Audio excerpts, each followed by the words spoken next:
What is up, YouTube? This is CJ Fuchs Photography. I'm here to show you a tutorial on how to edit a landscape photograph. This is being done in Lightroom, and it's also going to be in Photoshop a little bit at the end, but this is more of a Lightroom tutorial. So here's the original unretouched picture. It's a good shot. I love it. It's a lighthouse, which is a lot of fun. You can see all my settings up here: ISO 50, 24 millimeters, f22, 0.4 seconds. And before we go ahead and edit anything, here's just kind of a zoomed in view of some of the issues we're going to be dealing with. There's a little bit of chromatic aberration on the sides where the background, the sky, kind of meets our objects. And we're going to be taking care of that and going through the entire editing process for this photo.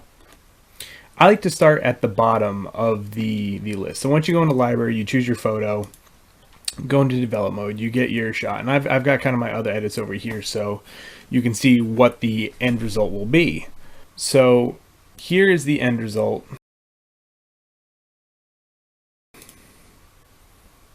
Actually, this is the end result right here, this one. This is the end result of how I originally edited it the first time, and I think it's a great shot. And I'm going to basically do the same thing here and show you my steps. First pane that I'll show you is the lens correction pane. I don't really use these two at the bottom. The effects are camera collaboration, and you don't really have to if you're just getting into editing. So we're going to ignore those for now and maybe touch on them in a video in the future. First thing I like to do is enable profile corrections.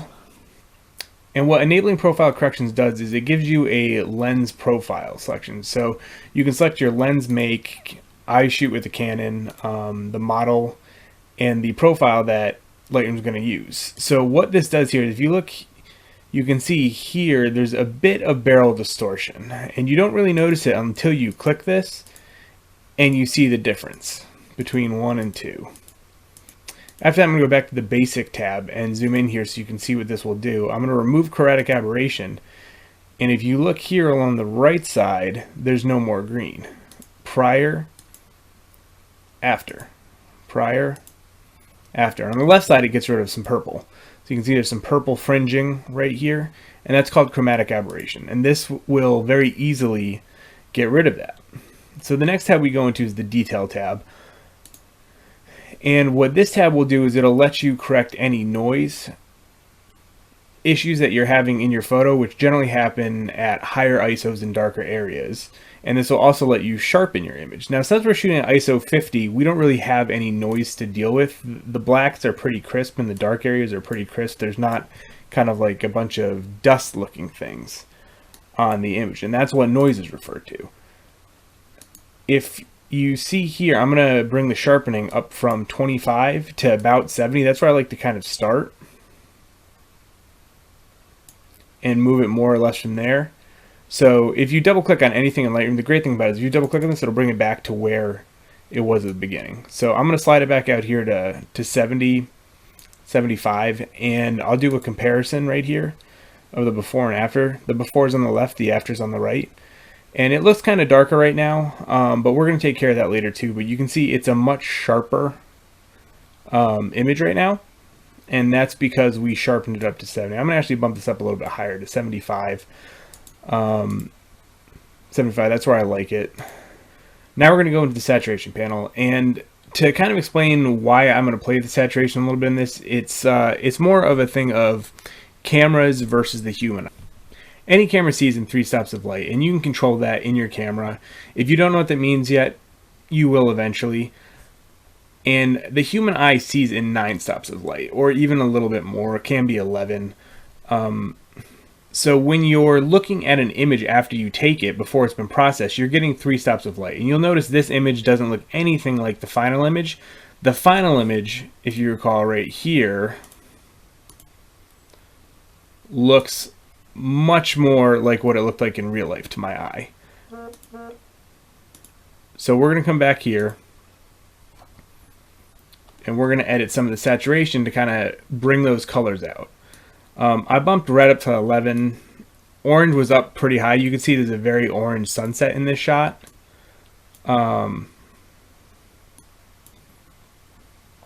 and bump the blues up because the sky was very blue. And I actually used a filter when I shot this original. You can see it was on the left side of the screen, which is good because that took away the brightness of the sun. It was a neutral density filter from left to right oriented on the front of my lens. And what that did is it enabled me to expose more properly the bright side versus the not as bright side, we'll refer to it as. So the tone curve can be played with two different ways. You can either come up here and use the slider and just kind of grab it and move it, or you can come down here and adjust it by the sliders. And for this image, I like it about there and about there. And we're going to take care of the overall darkness of this image still. We just haven't gotten to it yet. This next pane is the basic pane, and this is where we're going to do a lot of our adjustments. And I zoomed in here because I want to show you the difference in clarity. You don't want to really touch clarity, vibrance, and saturation too much when you edit. It really depends on the look you're going for, but if anything done to the extreme, generally speaking, is going to give you less of a real look and more of a fake look. And I'll show you that with clarity right now. So if I bump this all the way up, it's a very harsh image. I'll bring it back to 0, and then all the way back up. And we'll bring it all the way down. It's a very soft image now. So this kind of helps you control your creative aspect of the photo. I try not to take any of these three over 10 usually. Sometimes I'll go up to 12, maybe 15, but that is very rare. And I just moved the clarity here up to 10, the vibrance up to 7, and saturation up 5. And that's pretty much what it looked like there. So the next pane that we're going to deal with right above it is the highlight, shadow, whites, and blacks. The whites and blacks I'm not really going to touch that much, though if you hold Alt while clicking on any of them, it can show you your white spots, and you can kind of adjust the brightness based on that. And the same with the black. If you hold an Alt, it'll show you your dark spots, and you can adjust it based on that as well, or you can do it without holding Alt, and you can see what it actually does to your image. I actually kind of like these at 0 for this one. Now highlights will either boost your highlights, so anything that's kind of bright it'll bring up, or it'll lower them. In this case, I like to lower it all the way to -100, which once again, I don't usually recommend doing that. But for this scenario, since the sun is in the shot, it really helps to even out the sky and kind of bring things back to where they should be. The shadows, I'm going to do the opposite. We're going to bust those up, not to +100, but I want to show you the effect that it has on the photo. I am going to go pretty high in this, but it'll either darken the shadows till something you can't see, which is very good for if you want to shoot a silhouette or something like that. Or it can help bring some of the detail back into the picture. And this is about where I had it at before. You can see it's very close. And the last kind of part of this is the upper half. The exposure for this image is pretty much spot on right now. I am going to boost it a little bit because I like it a little bit brighter. And I'm going to jump the contrast up, which is kind of the light and dark blending. And you can see what happens when you play with that. Either one way all the way or down the other way, which I recommend doing just to see what it does to your image, and you get a better understanding of what the features you're playing with actually do. Last but not least, we're going to deal with the white balance. Right now it's on as shot, which is pretty good if you ask me, but I always like to see what auto will do, and in this case it's just way too yellow. I don't like that at all, actually. So I'm going to go ahead and bring it down here manually to around here, 6286. And the tint, once again, you can get rid of some green or yellow through playing with the tint. I'm going to put this up at around -11. And we're actually done here. There's some other things we can do, which I will do, actually. If you use this tool right here, the crop tool, you can make your image the size you want. Or if you click outside the box, you can adjust your horizon. So let's say you didn't get it perfect in camera, which I sometimes don't do, which I think everybody misses that occasionally. You can use this to adjust for that. And in this case, I actually do want to bring it just a little bit. This is how I have it brought right now. The other kind of things that you could do is this an adjustment brush. If you click show selected mask overlay, it'll show you what you're painting. And then when you turn that off, the show selected overlay mask, when you unclick that, you can see what you're doing in that. And it only affects the area that you painted. In this case, I would like to try to lighten that corner a little bit, but this is not the best. So I'm actually not even going to do that right now. And we can just go ahead and click on the brush again, select the point we made by right clicking and click delete, and that's gone. But if you want, you really can get detailed with how you do this. And right now, I will show you how to edit that a little bit. So the brush size down here, you can do it. And feathering is kind of how much extra dots are on the outside it is. That's a very poor explanation, but I hope you understand what I'm saying. And you can also adjust the density, the flow, until you get it to where you want it to be for the brush size and kind of the layout of it. Now, once I'm done editing, what I like to do is I like to right click on here and do edit in Photoshop Cs6.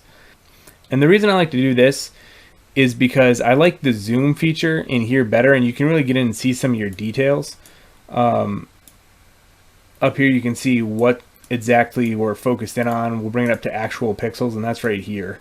And this is a very large image. It was shot with the Canon 5D Mark III. It's very, very big. It's got around 20 megapixels. And the only thing I would really correct in Photoshop here right now, which this is not the way I would normally do it, is I'm going to use the healing brush to get rid of that sunspot. And you can see it kind of leaves it distorted right now. Once again, if I was going to sell this image, I would actually go in here and remove that much better so it doesn't kind of look like this swirl right there. And I'd probably use the clone tool. But after that, I just do file save as a JPEG. Thank you very much for watching. I hope you learned something from this. And just to show you once again the differences, this is how it came out of the camera in RAW, and this is after editing. And this is why we like to shoot in RAW, is because you have so much ability to change the photo and bring it back to how you saw it originally, or make some changes to it without the camera doing it for you, which is what it does in JPEG when you shoot in JPEG instead of RAW. Please like this video if you got anything from it, or give it a thumbs up rather, and subscribe to my channel. There'll be more videos like this occasionally, and I will try to put them out there as often as I get out there to shoot and can get on here and do the editing. All my details for my webpage, my Facebook page, and everything like that will be in the description, so make sure you go ahead and check those out, and thanks for tuning in.